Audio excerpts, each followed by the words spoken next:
एगो भौजाई देवहालिया बाजार में बाजार करे जात रही भैया, और उनकर कनबलिया वही देवहालिया बजरिया में गिर गई।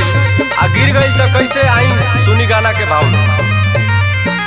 भौजी के गिरल कनबलिया देवहालिया बजरिया, भौजी के गिरल कनबलिया देवहालिया बजरिया, हालिया बजरिया देवहालिया बजरिया, देवहालिया बजरिया देवहालिया बजरिया, कवाना के लागल बा नजरिया देवहालिया बजरिया, भौजी के गिरल कनबलिया देवहालिया बजरिया।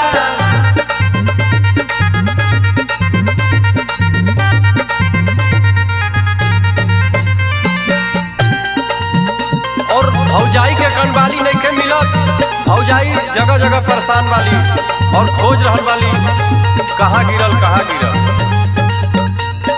सोनारा दुकानिया हो रोहिता दुकानिया, चोरावा के नजर लागल नाक के नथुनिया, चोरावा के नजर लागल नाक के नथुनिया, चोरावा के नजर लागल नाक के नथुनिया, अखिया में झोंक दिहलस धुरिया देवहालिया बजरिया।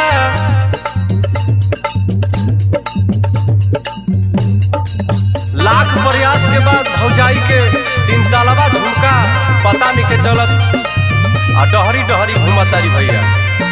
सोटी सोटी नापत रहे सूट सालावारावा, लागता दरजिया लिहलल झुमका तीन तालावा, लागता दरजिया लिहलल झुमका तीन तालावा, लागता दरजिया लिहलल झुमका तीन तालावा, हम के ओढ़ावल सोढ़निया देवहालिया बजरिया, भौजी के गिरल कनबलिया देवहालिया बजरिया।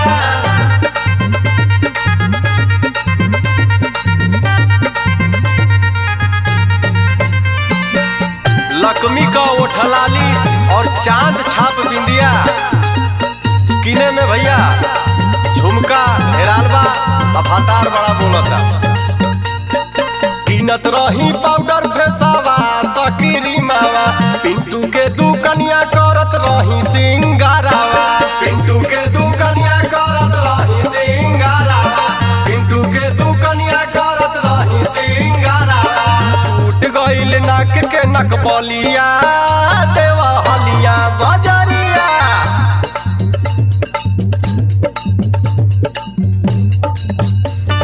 झुमका देवहालिया बाजार में गिरल बा, हातार कर्जा काट के बनौले रह, कर्जे के काढ़ल बेचारा उ दुमका रहता। हातारा हमार बनौले रहे झुमका, झुमका के कर्जा काढ़ल रहत रहे दुमुका, झुमका के कर्जा काढ़ल रहत रहे दुमुका, झुमका के कर्जा काढ़ल रहत रहे दुमुका। घरे जाके कहब का बहिनिया देवहालिया बजरिया, भौजी के गिरल कनबलिया देवहालिया बजरिया।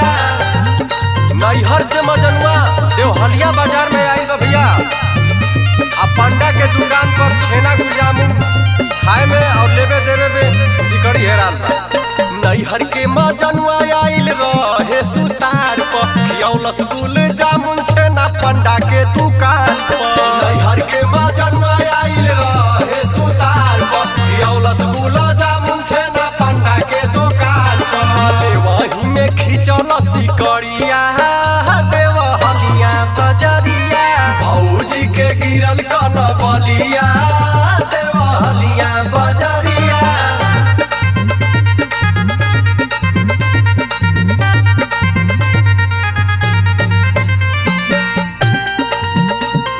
साड़ी साया किने में बजाज के दुकान पर कंगन भी हेरा गए भौजाई के, और ढेर ना तो एमा उमा करे में सिकड़ी भी उनकर गिर गई बा। साड़ी साया की नहीं में गिरल बा कंगनावा, एमा उमा के चोरवलस बाजा जावा, साड़ी साया की नहीं में गिरल बा कंगनावा, एमा उमा के चोरवलस बाजा जावा। खतरा से खतरा बनतिया देवहालिया बजरिया, भौजी के गिरल कनबलिया